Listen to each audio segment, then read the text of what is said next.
match ya APR Football Club ku munsi w'ejo hari abakinnyi batabonetse mu kibuga ku ruhande rw'ikipe ya APR Football Club bari bafite ibibazo bitandukanye ariko Rugaju dusubire ku kibuga turebe ikipe ya APR Football Club yaratsinzwe itsindwa irushwa.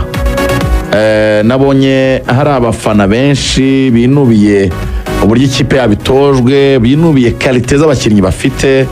Mbere na mbere niki ni tandukaniro hagati y'ikipe ya Al Hilal n'ikipe ya APR Football Club, kuko hari abantu bagera kure mu kintu kijyanye na analyse bagashyiramo nyine ko ari ikipe ejo n'ejo bundi APR ishobora kuba yanahura nayo mu mikino nyafurika, kubera ko n'ubundi nitwara igikombe nizongera guseruka muri Champions League.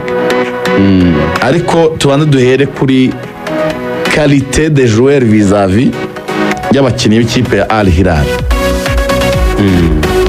Kuko hari igihe bavuga ngo ni umukino utagenze neza, ariko umukino w'ibitego bine birumvikana ko qualité y'abakinnyi ba Al Hilal n'aba APR arimo ikinyuranyo kinini cyane. Niki wavuga kuri performance yo ku munsi w'ejo ya APR? Bon,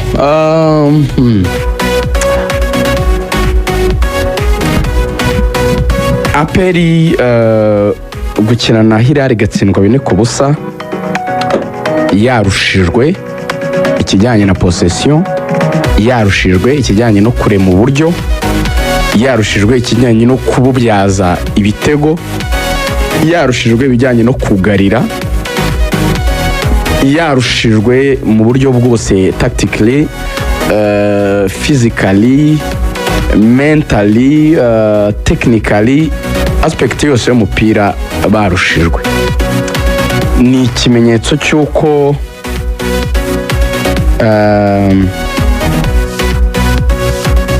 ntabwo ikipe ya APR ifite ubushobozi bwa rivaliza kuri Al Hilal muri aspect iyo ariyo yose. Ubu ngubu bibaye gatatu, Hilal itsinda APR Sekafa 3-1, match ibanza 2-0, retour 4-0. Ni ukuvuga ngo ni ikipe bikwereka yuko mutari muri ligue zimwe, mutari ku rwego rumwe. Ibyo ku munsi w'ejo sinajya mu bintu byinshi rwose mbisobanura. APR yatsinzwe nyine nk'ikipe iri munsi ya Hilal, ni ibintu byumvikana ibitego bine. Icyo bivuze, ntabwo amakipe yose nyine ku isi aba mu nzego zingana. Dushobora kuvuga tuti iyo Hilal yakuwemo na Berkane, ubwo ari uko Berkane isumbaho. Dushobora kuvuga ati ariko Berkane nayo Mamelodi hari ukuntu isumbaho, bati iyo Mamelodi nayo wenda arahiri hari ukuntu arahiri isumbaho. Ese abonye akiryo karahiri arahirizwe, yavuze ko niramuka idatabonye qualification ya Champions League itazakina Confederation ngo mu rwego rwo kurinda prestige yayo, ntabwo yajya muri Confederation cyane, ni rwo rwego. So mu by'ukuri hari icyo abantu bibaza. Abantu nabonye babigize ibintu bikomeye cyane, abafana ba APR batunzwe mikoro na bagenzi bacu mu bitangazamakuru bitandukanye. Ese aho bari gushyira ikipe yabo n'ukuntu bari frustrated, n'ukuntu biramanta, ese ikipe yabo niho iri? Icyo ni ikibazo cya mbere, kuko hari ukuntu urakara bakubwiye ngo ibibazo bijyana n'amafaranga wenda azajya ajya ku bijyanye wenda n'umusoro wa private jet, wenda byikubye kabiri ku mushaka wenda guparika private jet mu Rwanda, ugasakuza udafite igare. Usakurije bya private jet ufite igare. Noneho rero Rugaju kugira ngo tujyanemo neza yumve neza, wese soza statement yanjye neza. So ndashaka gufasha abafana ba APR kwiyumva kugira ngo bamenye icyo gusaba n'icyo guheraho kuruta gushaka ikitabakwe. ni naho analize ipfira buriya. iyo turi gukompara APR na Hilal, ndashaka ko Samira aza kubimfashamo, ariko ndagira ngo narativu yacu ibe inyamupira irimo n'ubwenge, ntibe inyamupira irimo amasantima gusa. ushaka kuza hano twigire ku makipe yo muri Sudani, baraturusha, n'ibiriye bine ubuse yakora iki muri Champions League. No, sicyo uwo si umupira ubugari. ntabwo nashaka kukunyura mu ijambo, kuko APR abafana bakuntu bari frustrated, reka dukoreshe ni nkaho hari level zegeranye bakaba batengushywe na score ya bine ku busa. reka nkwereka akantu Icyo nshaka ko tubanza nashaka kugufasha kugira ngo iyo statement ya turajyanamo neza. Yego. reka tuyiflowingemo neza, ntibive gusa kwitwa ibya rugaju, Yego. bihere kuri nyir'ubwite ufite izo nshingano zo kubikora. umutoza Taleb, igihe ikinyamakuru igihe, reka tugikotinge, kimaze gusohora quotes zavuye muri interview ku munsi w'ejo. Ara muri mike. Nango banjye bahoze. Tugendane wumve. Yagize ati iriya ni ikipe nkuru, ifite abakinnyi bakuru, kandi nge mfite abakinnyi 17 gusa. urebye nuko abakinnyi bakomeyemo ntabwo ari kimwe. uretse gato highlightinga ko ngako ni nko Samiri, ndashaka ko muri classe njye na Samiri twihanganiye tweze ubwarimu nawe barigisha. ndashaka ko tuzajya hariya jebe wakoze ubwarimu umwana wa mwarimu, afiteho nosiyo twese hano turi abarimu. tugende dufata icyo bita areteniri cyangwa teko, ako gusigarana cyangwa wataha. abanza usurinye, ndashaka ko dusurinye ibintu Taleb yavuze. uravuze ngo iriya ni ikipe imeze ite, ni ikipe nkuru. abanza highlighting ubundi ikipe yitwa nkuru gute. turashaka kwigisha abantu. ikipe yitwa nkuru bigendeye ku zihe tunabijyaniranye n'umutoza wa Al Hilal Laurent Regenga yavuze ngo tutabavanga, turamuzaho nuko nshaka kubihuza n'ibya Taleb. yavuze ngo urwego rw'ikipe yacu rutandukanye n'urwego rwabo. urakoze cyane. reka twuzuze icyo kintu cyitwa ikipe nkuru. Samiri, banza umbikire ijambo ikipe nkuru. ikipe nkuru ndashaka kubwiza abafana ba APR kuri ifite abakinnyi bakuru, cyangwa se tuvuge bakomeye, batumva bakuru mu myaka, bakomeye. mbikira ijambo abakinnyi bakomeye, ko turabipima. kandi nge mfite abakinnyi 17 gusa. nuvuga ngo effective nino ibyo akandi kantu ko kubika rero nka mwarimu. areteniri urebye nuko abakinnyi bakomeyemo, ntabwo ari kimwe. urwego nivo ni nko guhatana n'ikipe y'igihugu ya Sudani. urakoze cyane. ni nko guhatana n'ikipe y'igihugu ya Sudani.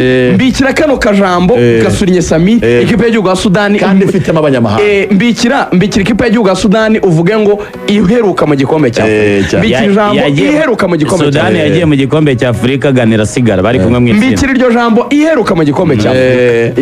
yego ivanzemo abanyamahanga. yego nabo turaza kubakorera inyigo ivanzemo abanyamahanga.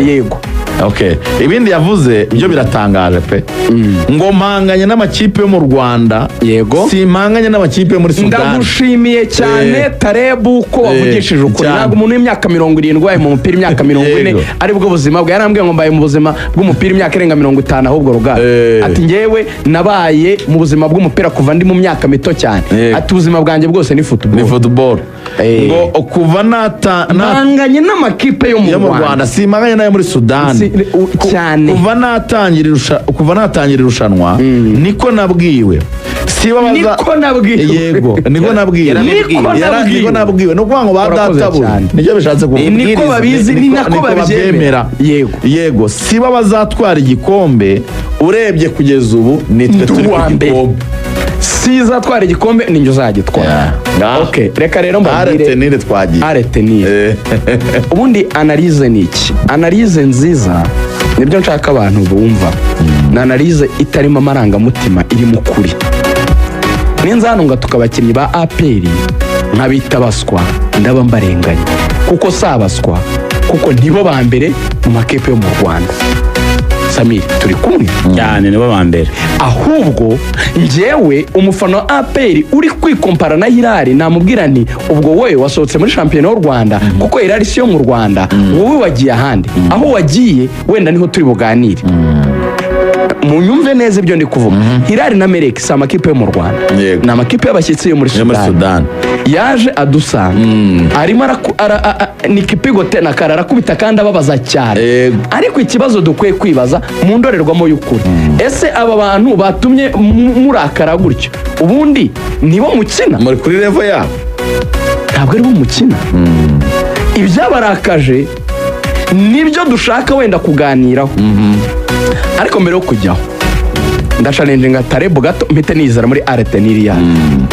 Tarebo ukina n'amakipe yo mu Rwanda, jouer bien, ayo muri Sudan arakurusha urwego, wanabisobanuye tugiye no kubibona, tunabwira APR icyo yagakoze niba koko idashaka no marira abafana kuko yigeze kugira icyo gita yagira. Tarebo wagiye mu ntara ni Burengerazuba hari Rubavu, Burengerazuba bw'u Rwanda, ukoreraho match 3 nta nimwe watsinze. Wanganyije na Marine, unganya na Rutsiro, utsindwa na Etincelle muri shampiyona. Ayo ni amakipe yo mu Rwanda. Utsindwa na Musanze, warazamutse utsindwa na Musanze 3-2 i Musanze away. Mukura match y'i Kigali yagusuye byagenze bite? umusifuzi yarahana, umusifuzi arayibihe, umusifuzi yarahana. Ndakujyana mu Bugesera match ya APR na Bugesera mu Bugesera 2-2 yabaye 2-2. Yego cyane.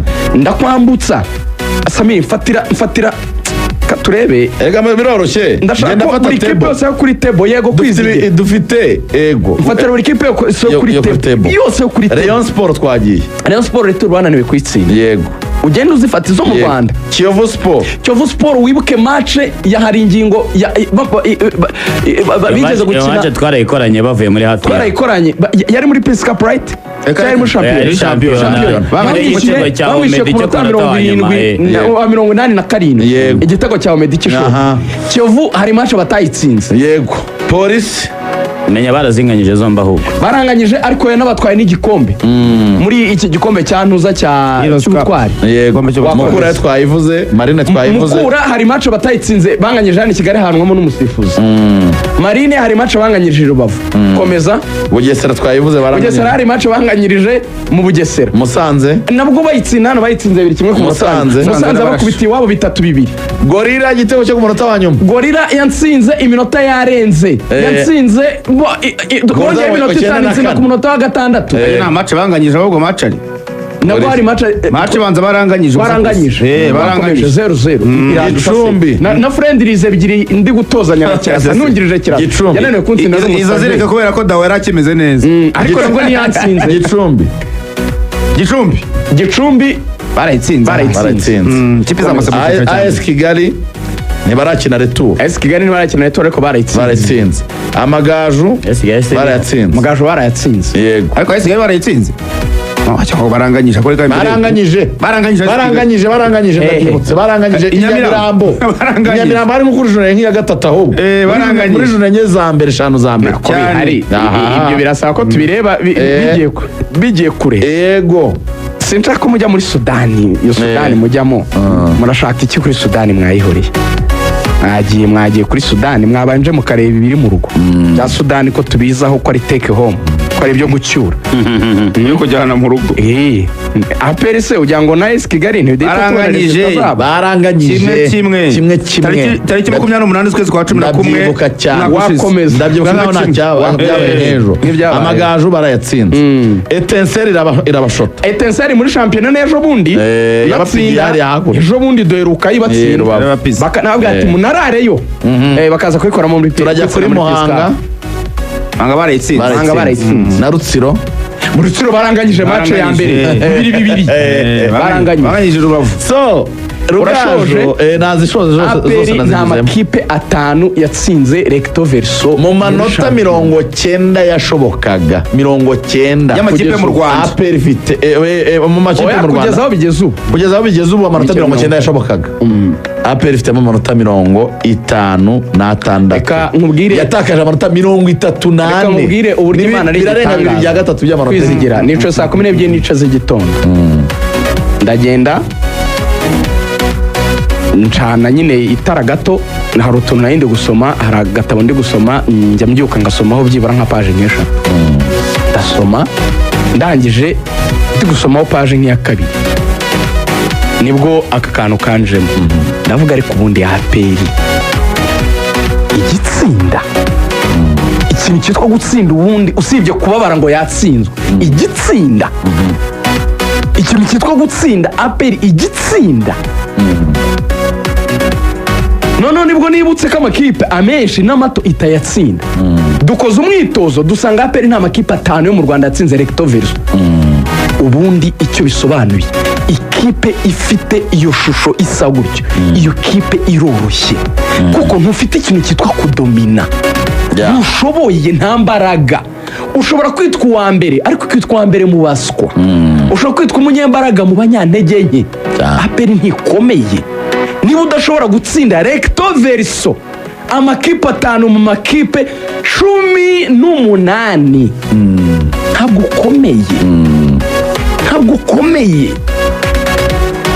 kuko uko kunganya kwinshi twagiye tubona kwande n'uyu yakagutsinda muri arere turukamutsinda n'ibiki n'ibiki iyo unconsistency imbwira ko udashobora kugera gukora match 10 utsinda udahagarara so if you can't win 10 games consecutively then what are you telling me ntabwo ukomeye so ni mubanza dukemura ikibazo cyo mu Rwanda nabwo abantu bavuga ngo aperi rakomeye mu Rwanda iyo statement nayo muyisibe sibyo no mu Rwanda aperi ntikomeye yabambwiraga ngo yamaze amakipe yo mu Rwanda ayo muri Sudan arayarusha ingufu therefore reka twagire ko amakipe yo muri Sudan ni urwego ruturenze none amarira muri kurira mwabanje mukayarira mu Rwanda mwabanje mugataka mukavuga ngo niki kizadusubiza icyubahiro cyatuma n'aya makipe matata tumenyera Kigali amwe muyatsinda n'amasifuzi byabaye induru bagahanwa andi ni amapenaliti abatavugwaho rumwe andi muranganya andi arabatsinda andi murayatsinda yego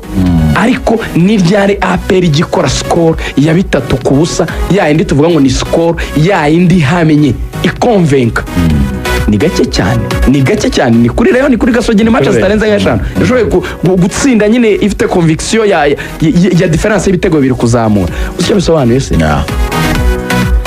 muri liga imbere mu gihugu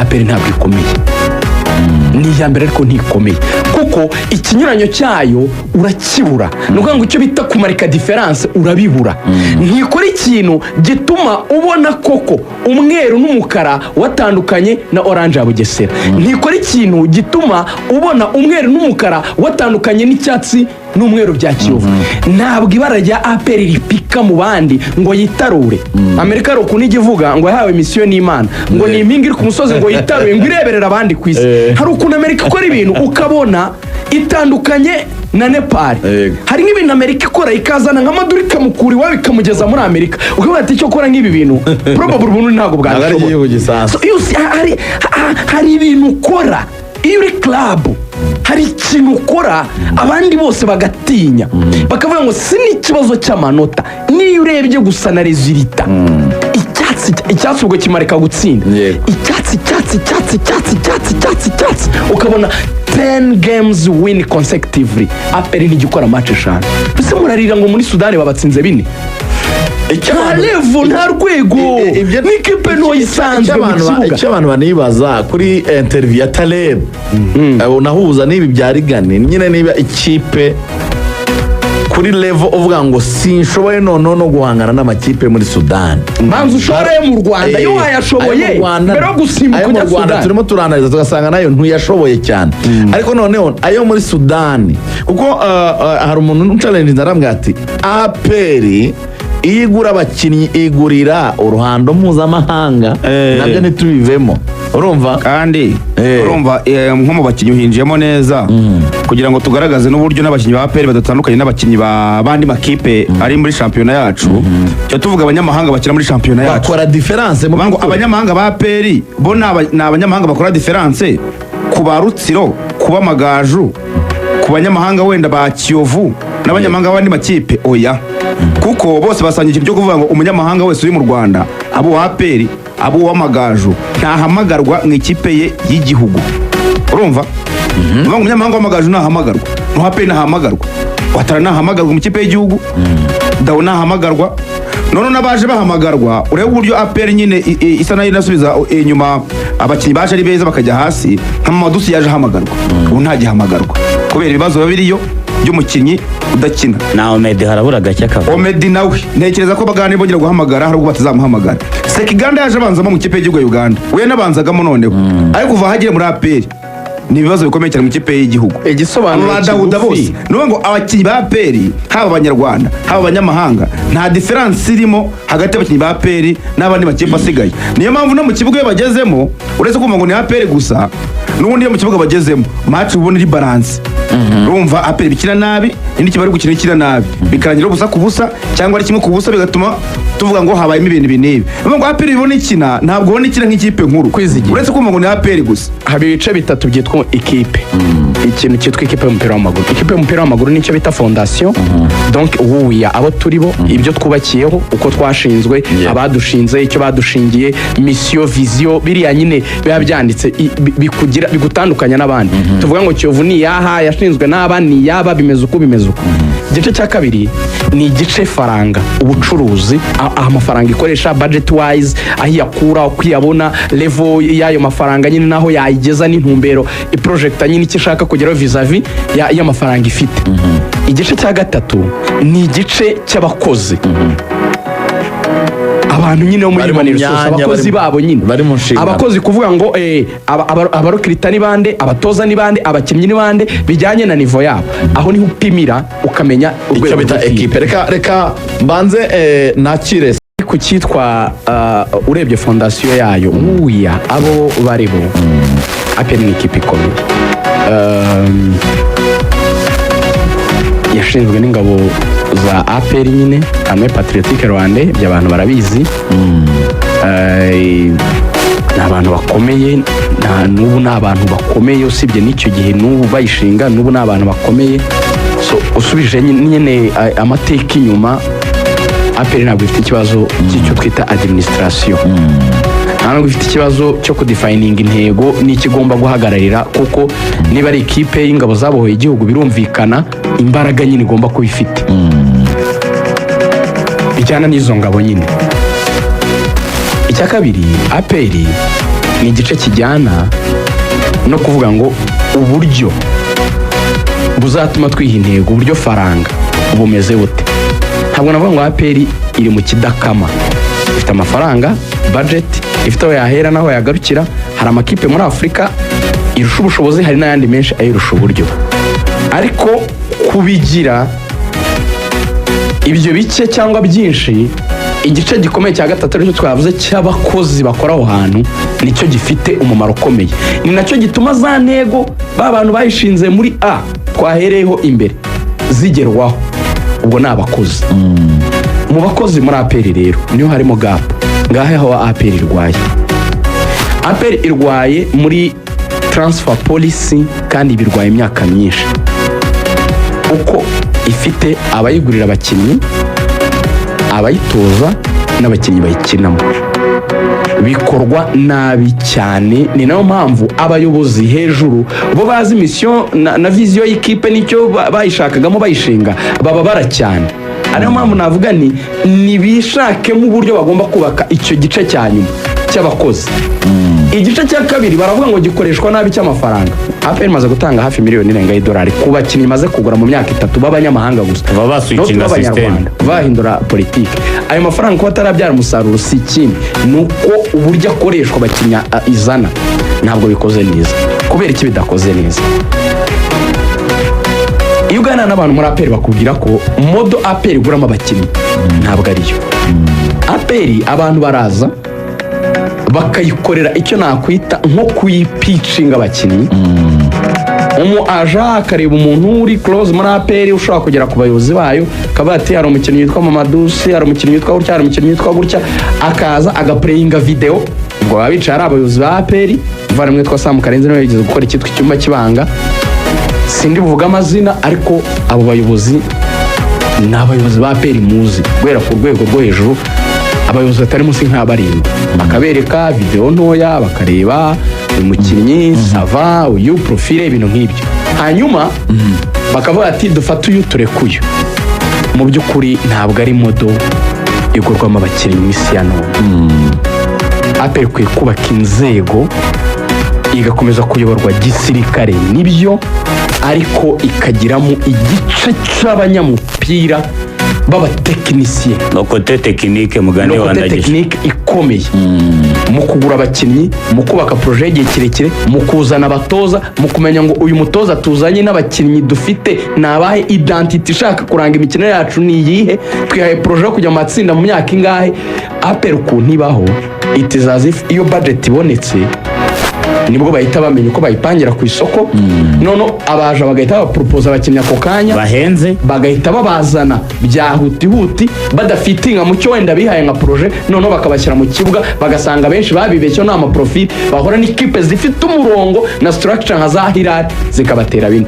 For me nge navuga yuko ikintu aperi rwaye kurusha ibindi byose ari ryo somo yakora kuri Hilal, ikijyanye n'imiyoborere kinyamupira, cyane cyane hari kuri pitch. mu nyumve neza ikijyanye n'imiyoborere kinyamupira. Semwe ngo aperi ngo hari abantu bibamo amafaranga, oya.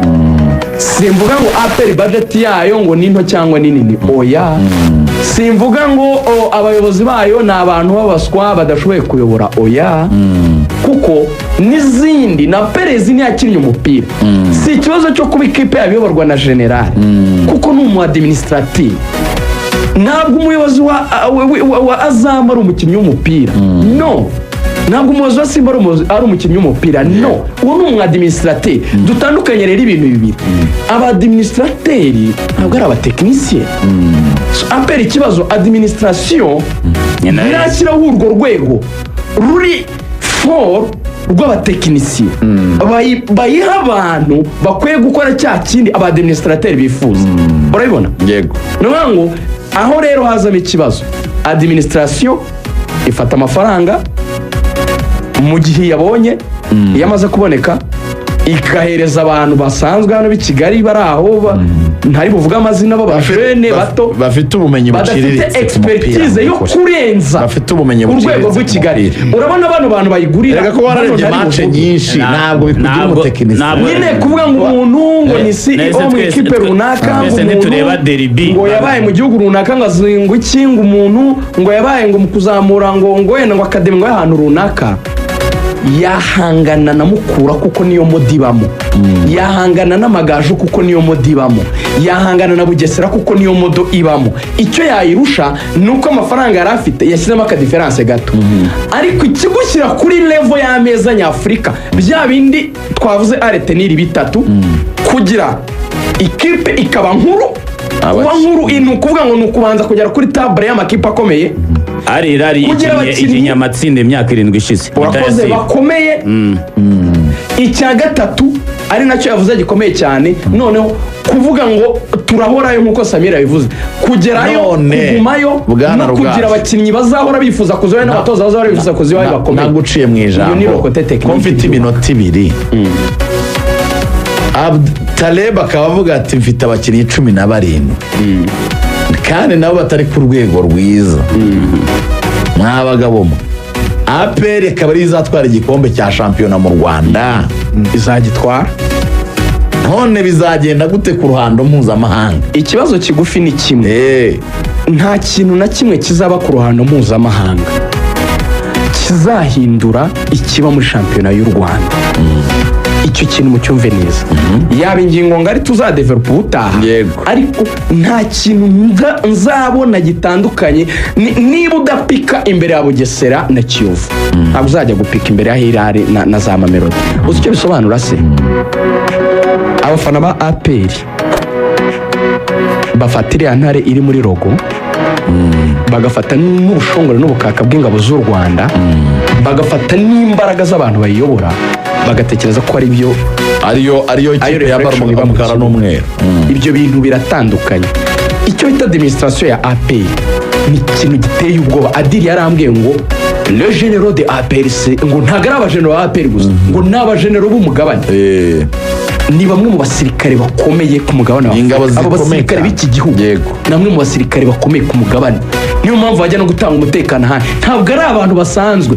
Ntuzakire n'abo basirikare b'inkotanyi, ni abantu bakomeye ku rwego rwo hejuru cyane cyane, ariko militari bateye ubwoba. Ariko ibyo mu kibuga hakina abakinnyi, hagakora abatekinisiye. Niko bimeze. ni ibintu bibiri bitandukanye. Tuzongera tubifateho umwanya uhagije tubiganireho. ni uguhuza icyo Gusa kintu nyine batekereza nuko mu bimeze. kibuga abafana Mugire umunsi mwiza. n'imiyoborere. Mugire umunsi mwiza.